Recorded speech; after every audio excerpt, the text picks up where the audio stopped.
بسم اللہ وباللہ وتوکلت علی اللہ۔ قال اللہ تبارک و تعالی فی سورۃ البقرہ آیت نمبر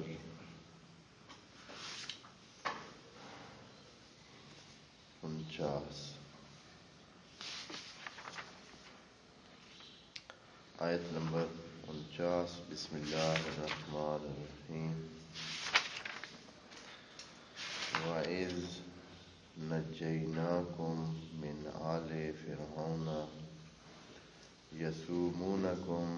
سُوءَ الْعَذَابِ يُذَبِّحُونَ أَبْنَاءَكُمْ وَيَسْتَحْيُونَ نِسَاءَكُمْ وَفِي ذَلِكُمْ بَلَاءٌ مِّن رَبِّكُمْ عَظِيمٌ۔ وَإِذْ فَرَقْنَا بِكُمُ الْبَحْرَ فَأَنْجَيْنَاكُمْ وَأَغْرَقْنَا آلَ فِرْعَوْنَ وَأَنْتُمْ تَنظُرُونَ۔ وَإِذْ وَعَدْنَا مُوسَىٰ 40 لَيْلَةً ثُمَّ اتَّخَذْتُمُ الْعِجْلَ مِن بَعْدِهِ وَأَنْتُمْ ظَالِمُونَ۔ صدق اللہ العظیم۔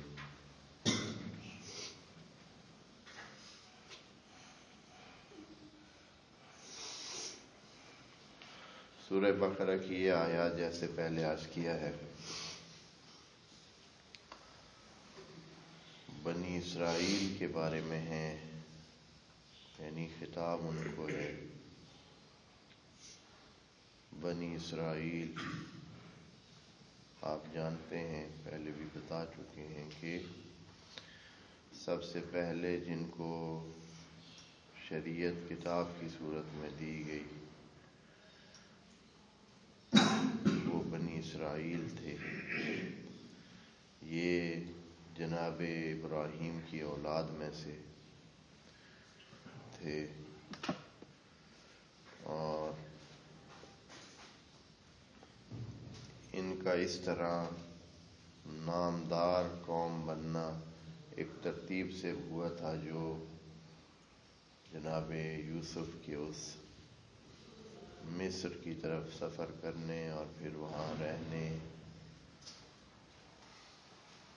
وعلیکم السلام، عزیز مصر بننے، یعنی خزانہ دار مصر بننے، اور پھر اپنے بھائیوں کو وہاں بلانے، ان کو وہاں رہائش دینے، اور اس طرح اس کے بعد وہ تو دنیا سے چلے گئے، اور ان 12 بھائیوں کی اولاد جو کہ لاکھوں میں بن چکی تھی، اگلے کچھ ہی سالوں میں، یعنی 1 صدی 2 گزری تھے کہ یہ لاکھوں میں بن گئے، تو فرعون نے ان کو بیگار کے طور پر اپنے کاموں میں لگا دیا، اپنا غلام بنا لیا، اور پھر اپنی نجات کے لیے انہوں نے دعائیں کیں، رب سے استدعا کی، اور اللہ نے ان کی سنی اور جناب موسیٰ کو ان کی نجات کے لیے بھیجا، اور پھر اس طرح یہ بنو اسرائیل صفحے تاریخ پہ آ گئے، اور مشہور ایک دین کے بھی حامل بن گئے کہ جناب موسیٰ کو تورات کی صورت میں اللہ نے کتابیں دے دی۔ یہ جو آیات ہم پڑھ رہے ہیں، یہ ساری وہ تقریباً مختصر تاریخ ہے بنی اسرائیل کی، اور بنی اسرائیل اس تاریخ کو بہت اچھی طرح سارے ہی جانتے تھے۔ یہاں قرآن میں وعلیکم السلام ذکر کر کے کئی مقاصد اس ذکر سے حاصل ہونا چاہتے ہیں، حاصل کرنا ہے، اور اس وقت جب کہ ابتدائے اسلام تھی، وہاں اس تاریخ کا یا ان چیزوں کا ذکر کرنا صرف احسان جتانے کی غرض سے نہیں تھا کہ بس صرف بنی اسرائیل پر احسان جتایا جا رہا ہے. یہ ایک جسے کہتے ہیں کہ کئی طرفہ ملٹیپل پرپس، کئی طرفہ مقاصد جو ہے والی بات تھی. ایک تو یہ ہے کہ اس کے ذریعے سے یہ بتانا تھا کہ قرآن حقیقت ہے، کیونکہ اس میں وہ تمام حقائق بیان کر دیے گئے ہیں اور سچے انداز میں بیان کر دیے گئے ہیں.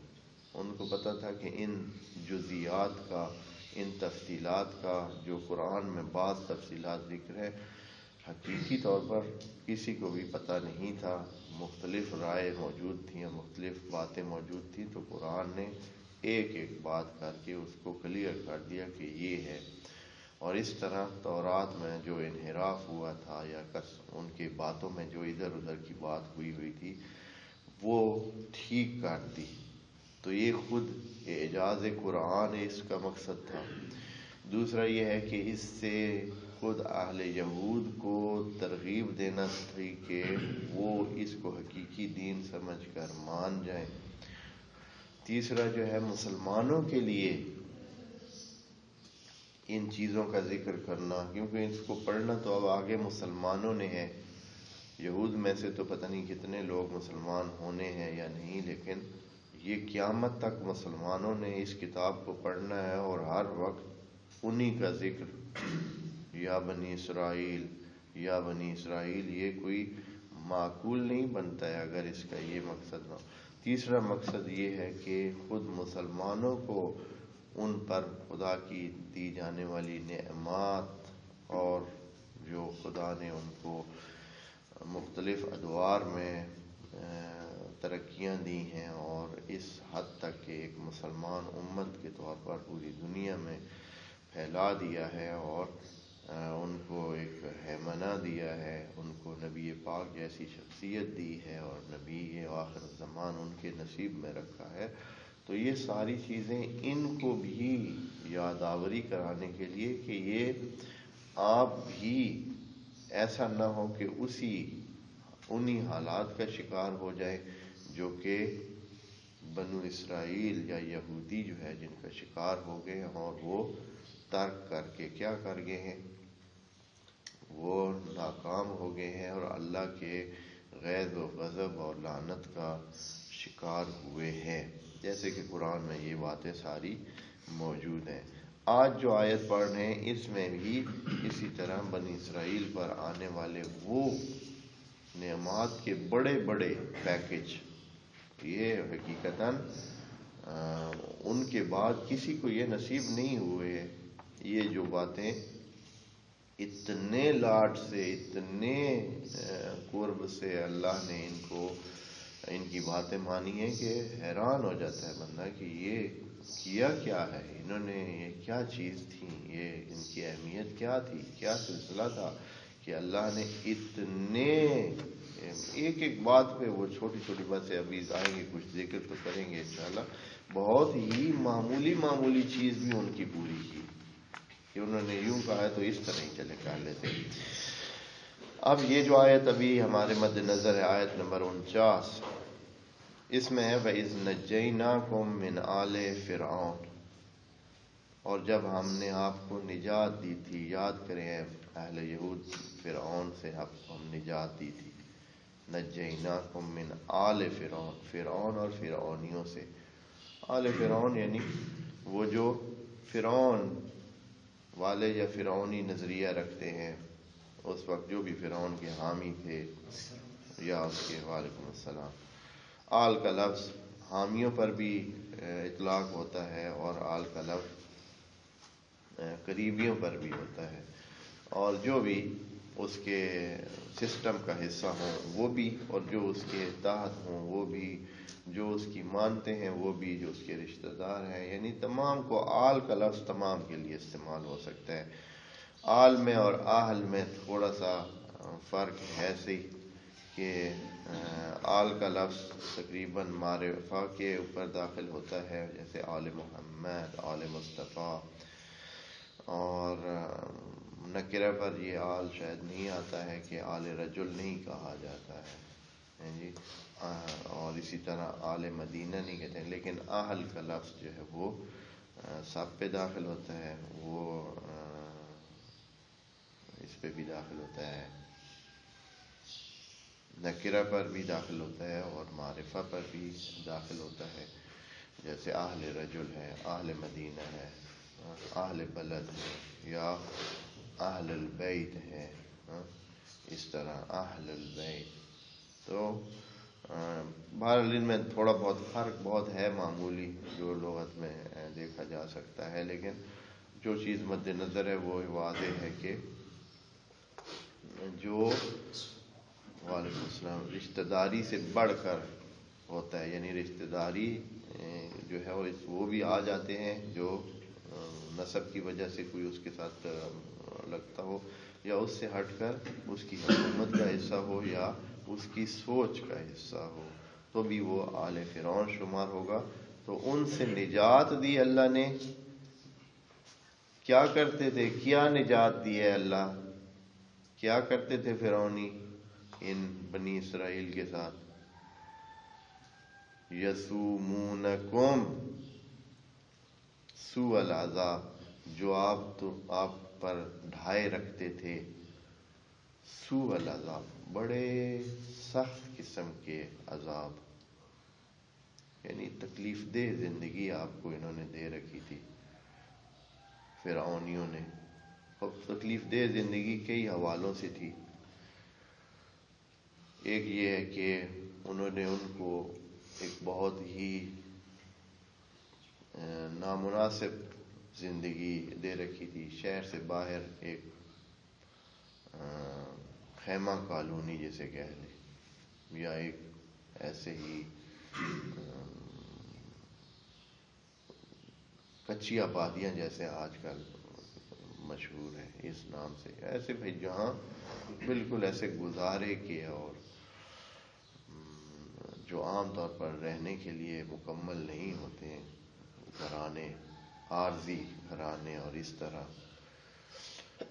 میں سکون اور آسائش کے سارے وسائل بھی نہیں ہوتے ہیں، اور بڑی زندگی بڑی مشکل ہوتی ہے۔ تو وہاں ان کو جگہ دے رکھی تھی، اور دوسرا یہ ہے کہ جتنے بھی ان کے مرد ہوتے تھے ان کو وہ اپنا غلام سمجھتے تھے، اور جتنی بھی ان کی عورتیں ہوتی تھیں ان سب کو وہ اپنی کنیزیں ہوتی تھیں۔ صبح صبح یہ لوگ وہاں سے اپنے گھروں سے ان کو بلایا جاتا شہر میں جہاں فرعون اور فرعونی رہتے تھے، سب کو مرد سارے جو کام مردوں کے ہوتے ہیں ان میں جڑ جاتے، اور ساری عورتیں گھروں میں جو کام ہوتے ہیں وہ کرتی ہیں اور کنیزی کرتی ہیں فرعونیوں کی، اور کھانے کو بھی ان کو محدود کھانا دیا جاتا تھا۔ ان کی حدیں ہوتی تھیں کہ یہ کرنا ہے یہ نہیں کرنا ہے، کوئی اچھا کام یہ نہیں کر سکتے تھے، سارے جو سخت کام ہوتے تھے وہ ان کے ذمہ لگائے جاتے تھے، ان کو اجر بھی نہیں دیا جاتا تھا، اور یہاں سے نکلنے کی اجازت بھی نہیں دی جاتی تھی۔ فکس جو ہے زندگی تھی، جیسے کہ ایک جانور کی زندگی ہوتی ہے، بالکل جیسے وہ چاہتے اسی طرح، اور کوئی دھیان نہیں ہے، کوئی مرتا ہے تو مر جائے، کوئی نقصان ہوتا ہے، کوئی زخمی ہوتا ہے تو فرض کریں اس سے بس اس کو ختم کر دیں، اب یہ بیکار ہو گیا ہے۔ اگر کوئی اس طرح اپاہج ہو جاتا ہے، کوئی اس طرح بیمار ہو جاتا ہے، کام کا نہیں رہتا ہے، تو بس اس کو کیا کر دیں، ختم کر دیں۔ اور اسی طرح اور جو بھی ظلم ہو سکتے وہ سارے ان پہ کرتے، البتہ ان میں بھی، اور اس کا نتیجہ یہ ہوا کہ یہ شہری آداب بھی اس طرح نہ سیکھ سکے، ان کے ساتھ زندگی بھی ان کی نہ بن سکی، ان کے اپنے ہی طریقے زندگی کے وہی جو فلسطین سے یہ لے کر گئے تھے۔ آپ کو پتہ ہے نا کہ جناب یعقوب یہاں فلسطین اور اس علاقے میں موجود تھے، اور وہاں انہوں نے زندگی کا وہ سلسلہ کیا تھا۔ بند ہو گیا؟ اچھا، یہ اس لیے پوچھ رہا ہوں کہ وہ آواز بیٹری کی دے رہے ہیں۔ خوب تو اس طرح فلسطین سے یہ لوگ گئے تھے وہاں، یعنی ایک گاؤں والی زندگی ان کی تھی، اور وہاں مصر میں جو فرعون اور فرعونی تھے وہ تہذیب کے اچھے خاصے مراحل طے کر چکے تھے، اور یہ جو اہرام مصر اور دوسری بہت بڑی بڑی یادگار جو بلڈنگز اور بنائیں ہیں اور مبانی ہیں، یہ انہوں نے اس وقت بنائے تھے اور بنانے کے پروگرام کر رہے تھے، اور ان سب کو انہی کاموں میں ہی استعمال کرتے تھے۔ پہلے بھی یاد کر چکا ہوں کہ فرعونیوں کے زمانے میں یہ اہرام مصر بنے، جو آج بھی جب ہم یہ بات کر رہے ہیں تو آج بھی یہ معلوم نہیں ہو سکتا ہے کہ یہ کس طرح بنائے گئے ہیں، یعنی عام حالات میں تاریخ کے اس ٹائم میں ان کا بننا ناممکن ہے۔ جو چیز بنی ہوئی ہے اہرام مصر، جس کو پیرامڈز کہتے ہیں انگلش میں، ان کا بننا اس طرح جیسے وہ ابھی بنے ہوئے ہیں، ان کا بننا ناممکن ہے۔ میں نے آپ کو سمجھانے کے لیے عرض کیا تھا کہ وہاں 5-5 6-6 ٹن کے پتھر لگے ہوئے ہیں، اور یہ ہائٹ اس کی، ان کی پیرامڈز کی جو بلندی ہے وہ تقریباً لگ بھگ ابھی 100 میٹر کے قریب ہے، ظاہراً 300-400 فٹ بنتی ہے۔ تو اتنی بلندی تک اتنے بڑے پتھروں کو لے جانا ان زمانے کے وسائل کے مطابق ناممکن تھا، چاہے اس میں سینکڑوں انسان، ہزاروں انسان بھی استعمال ہو، صرف انسانوں کے بس کی بات نہیں ہے۔ تو یہ کیسے بنائے ہیں انہوں نے، یہ آج تک عجوبات، جو عجوبات موجود ہیں انسان کے بنائے ہوئے عجوبے، 7 آرٹس پہلے کہتے تھے ان کو، 7 آرٹس، 7 عجوبے، تو ان میں سے ایک جو بالکل واضح ہے، سامنے ہے، وہ یہ ہے، اور یہ فرعونیوں نے بنایا تھا۔ اور ایک یہ بات ہے کہ یہ انہی مزدوروں اور انہی بیچاروں کو استعمال کر کے، پتہ نہیں اب کیسے کہاں سے یہ پتھر لائے گئے تھے، بہت قریب ایسے ان پتھروں کے پہاڑ بھی نہیں ہیں، اور پھر یہ ہے کہ یہ اوپر کیسے چڑھائے گئے ہیں کہ اتنے بھاری وزن کا ایک ایک پتھر جو ہے وہ کس طرح اٹھا کے جو ہے اوپر رکھا گیا ہے، تو یہ ابھی تک نہیں پتہ چلا ہے۔ اور پھر اس کی جو دقت ہے، جس طریقے سے وہ فکس اور پکے بنائے گئے ہیں اور بڑے اہتمام کے ساتھ، ابھی کل ہی میں اس کے بارے میں ایک جدید وہ آئی تھی، ایک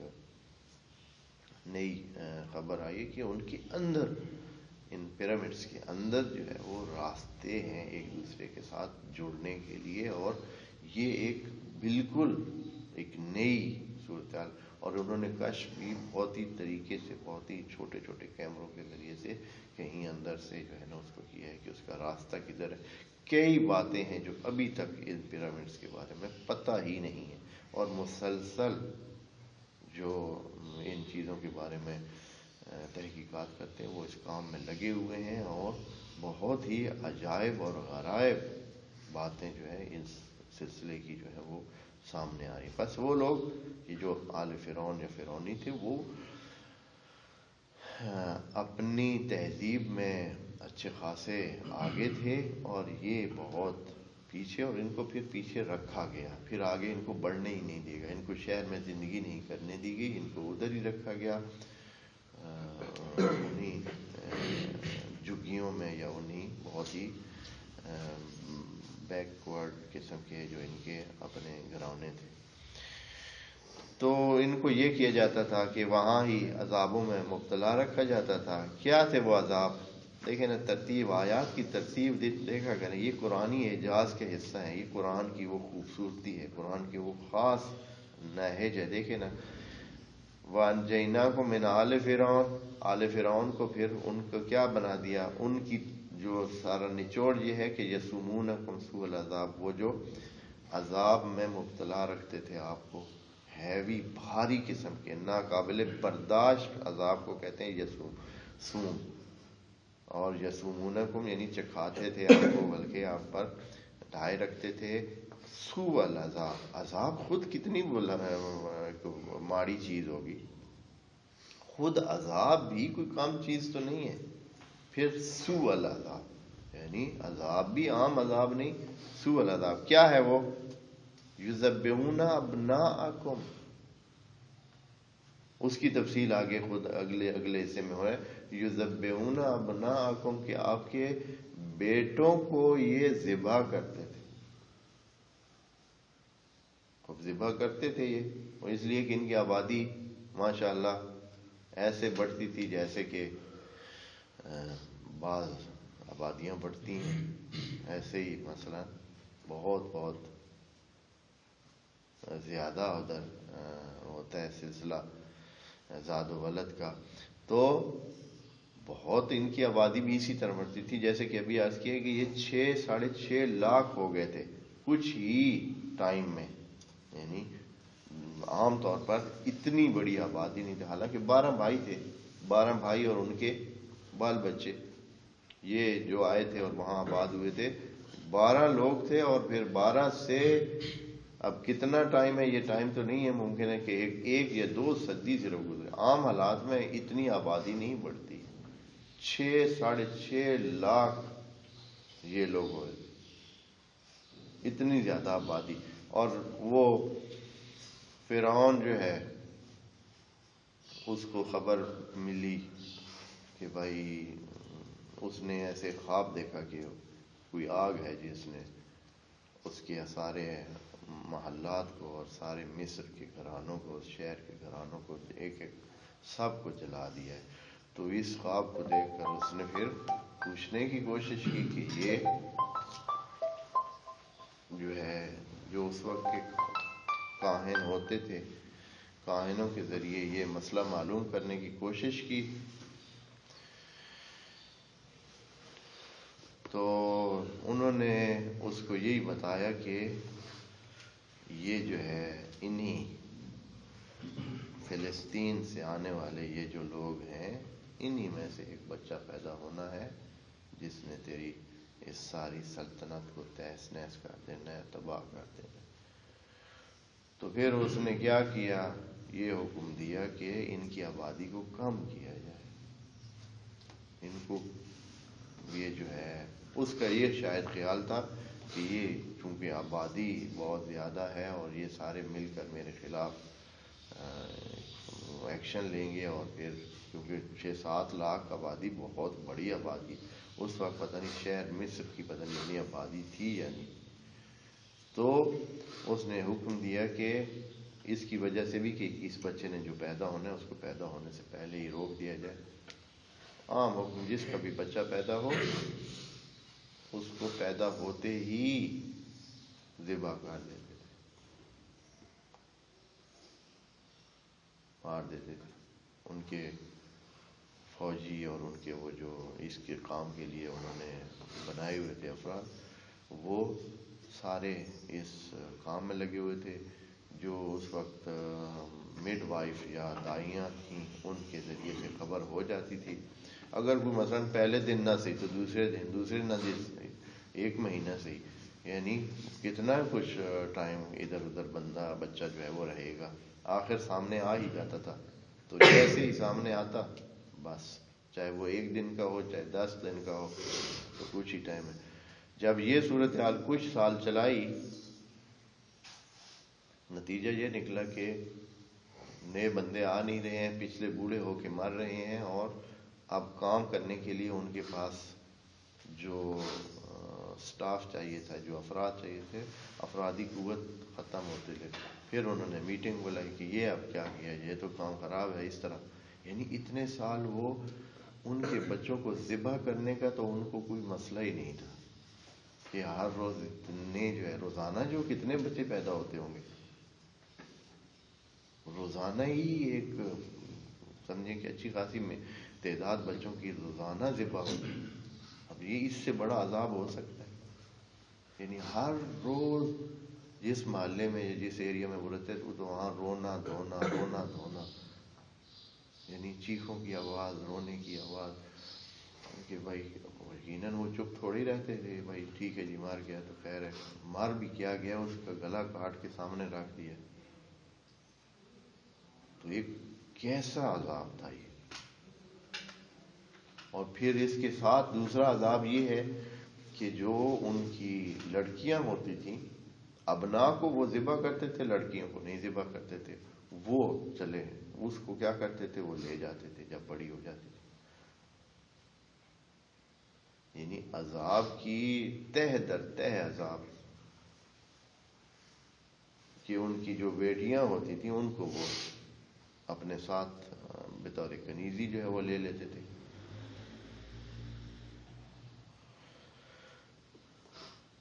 یہ اس لیے اس کو اللہ نے سوء العذاب کہا ہے۔ یذبحون ابناءکم ویستحیون نساءکم، آپ کی جو خواتین ہیں، یعنی یہ کیا کرتے تھے، خواتین، نساء کا لفظ بھی اسی لیے استعمال کیا کہ وہ ان کو بڑا ہونے دیتے، جب وہ بڑی ہو جاتی، ایک نساء کی صورت میں ہو جاتی ہیں، عورت کی لیول پہ وہ بن جاتی، تو پھر وہ یستحیون، ان کو استحیاء کرتے، یعنی ان کی حیات کے لیے بھی وہ کوشش کرتے، یعنی ان کو زندہ رکھنے کا، اور پھر یقیناً زندہ رکھتے تو اپنی کنیزی کے لیے ہی وہ لے جاتے۔ اور خدا کریم یہاں فرما رہا ہے وَفِي ذَلِكُمْ، اور یہ جو آپ کے ساتھ ہوا،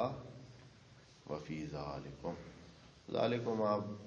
جو ناف پڑھتے ہیں دوست جانتے ہیں کہ یہ ہونا تو ذالکہ تھا، وفی ذالک، عربی قاعدے کے مطابق یہ ہے کہ جب اس طرح کی بات زیادہ بات کو ان افراد کے ساتھ جوڑنا ہو تو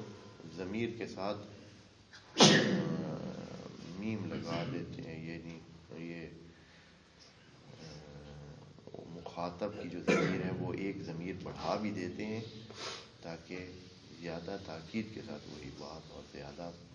اس کے ساتھ کہ ان کے ساتھ جڑی ہوئی ہے یہ کام۔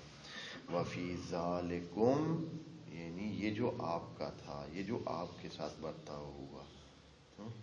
کہہ سکتے ہیں اس میں، لیکن یہ جو آپ کے ساتھ ہوا، بلاء من ربکم، اس میں بلا ہے آپ کے رب کی طرف سے، عظیم صفت ہے بلا کی، بلاء عظیم، درمیان میں اللہ نے من ربکم کہا۔ یہ جو ذالکم کو پھر کس کی طرف پلٹائیں گے، دو طرف پلٹ سکتے ہیں، ذالکم یعنی اس میں کیا، وہ اللہ نے بات کی ہے نجینا کی، اور اس کے بعد ذکر ہوا ہے عذاب کا، یہ ذالکم عذاب کی طرف اشارہ ہے یا نجات کی طرف اشارہ ہے؟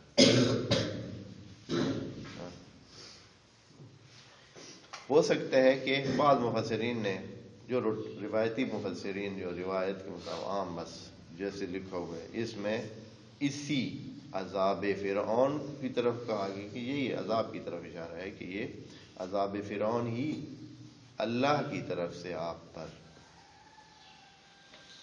یہ نافذ کی گئی بلا تھی۔ بلا کا مطلب ہوتا ہے جو بھی انسان پر آ جائے، مصیبت اور بلا میں فرق ہے۔ بلا یعنی جو بھی انسان کو آ لگے وہ بلا ہے، مبتلا جس میں ہو جائے، جیسے آپ کہتے نہیں ہیں آپ کسی کہ ہم مبتلا ہو گئے، ان اللہ مبتلیکم بنہر، آگے ایک قرآن کے کہ اللہ آپ کو ایک نہر کے ساتھ مبتلا کرنے والا ہے۔ اب یہ ضروری نہیں کہ وہ مصیبت کی وجہ سے مصیبت آنے والی ہے، وہ جو ایک قصے میں ہے اس کی سورہ بقرہ کے آخر میں ہے کہ اللہ آپ کو یعنی آپ کے سامنے ایک نہر آنے والی ہے، آپ ایک نہر کے ساتھ آپ کا واسطہ پڑے گا۔ تو بلا کا مطلب ہوتا ہے کسی چیز کے ساتھ کیا ہونا، واسطہ پڑنا، کسی بھی چیز کے ساتھ، اچھی چیز کے ساتھ واسطہ پڑے تو بھی وہ بھی ابتلا ہے، اور بری چیز کے ساتھ بھی واسطہ پڑے تو بھی ابتلا ہے۔ جیسے آپ کہتے ہیں کہ ہمارے مبتلا بے مسائل، یعنی جن کے ساتھ ہمارا واسطہ پڑتا ہے۔ یہ بلا جو ہے اللہ کی وہ کہتے ہیں میں فی ذالکم، اب فی ذالکم میں بعض جو روایتی انہوں نے اس کو عذاب کی طرف ہی پلٹا ہے کہ یہ عذاب کا کہہ رہے ہیں کہ یہ وفی ذالکم بلاء، یعنی یہ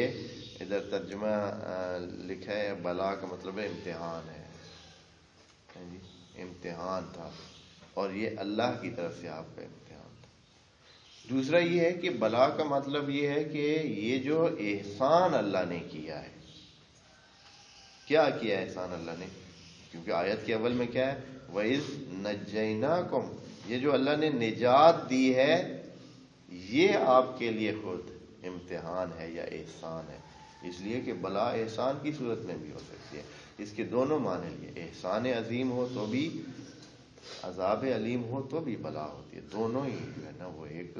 بلا کی صورت میں، تو دونوں یہاں کون سا معنی ہمیں کریں گے، کیونکہ من ربکم بھی لگا ہوا ہے، یہ ہے بھی رب کی طرف سے، اب من ربکم نجات ہے یا من ربکم عذاب ہے، اور دونوں احتمال دے دیے، دیکھنا یہ ہے کہ صاحبان ذوق اس کو کس طرف لے جاتے ہیں، آیا یہ وفی ذالک بلاء من ربکم، آپ کے رب کی طرف سے ہے، اور عظیم بڑی، یعنی بلا جو ہے وہ بلا بھی بڑی ہے، اب یہ عظیم جو ہے مثبت معنی میں لے لیں گے آپ، بلائے عظیم مثبت معنی میں لیں گے تو جائے گا نجات کی طرف، اگر اس کو منفی معنی میں لیں گے تو جائے گا کدھر، عذاب فرعون کی طرف۔ بس یہ چیزیں جو ہے نا سمجھنے کے قابل ہیں اور قابل توجہ ہیں۔ اس کے بعد جو دوسری اگلی آیت، آیت نمبر 50 میں ایک اور احسان، یہ احسان ایک، اب یہ ایک ترتیب بھی ہے، ان احسانات کی کیا ہے، ترتیب بھی ہے۔ احسانات شروع کدھر سے ہوئے ہیں، وہ جو نعمت دی تھی اللہ نے کہ ان کو خاص قوم بنایا، نبی کی اولاد بنایا، نبیوں کو ان میں قرار دیا، وہ پچھلی آیات میں ہم ذکر کر چکے ہیں، اذکروا نعمتی التی، جس میں ہم نے کہا ہے کہ وَإِنِّي فَضَّلْتُكُمْ عَلَى العالمین، وہ باتیں گزرے۔ اب جو عملی جو اس زندگی میں، یعنی یہی جو ہماری زندگی ہے اس میں جو نعمتیں دی ہیں ان کا شمار ہو رہا ہے، اور ان میں پہلی نعمت یہ ہے کہ اس عذاب علیم سے، اس عذاب سے اللہ نے اس قوم کو نجات دی۔ اب یہ لوگ جو ہے نا قوم فرعون سے نجات پا کر باہر آ گئے۔ اب دیکھیے گا کہ ہر آیت میں اسی طرح مختلف نعمات ذکر ہیں، اور ہر سٹیپ میں ایک بہت بڑی نعمت، یہ کتنی بڑی نعمت ہے کہ فرعون سے نجات آدمی کو مل جائے، اور اس عذابوں سے نجات میں روزانہ جہاں قتل و غارت ہو رہی ہے، جہاں روزانہ بچوں کو ذبح کیا جا رہا ہے آنکھوں کے سامنے، روزانہ ہی اتنے بچے جو ہے وہ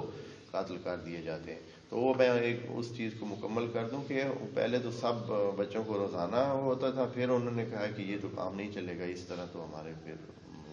کام کے لیے بندے نہیں رہیں گے، پھر انہوں نے 1 سال درمیان میں وقفہ کر دیا کہ 1 سال مارا جائے گا بچوں کو اور 1 سال چھوڑ دیا جائے گا، اور پھر اس طرح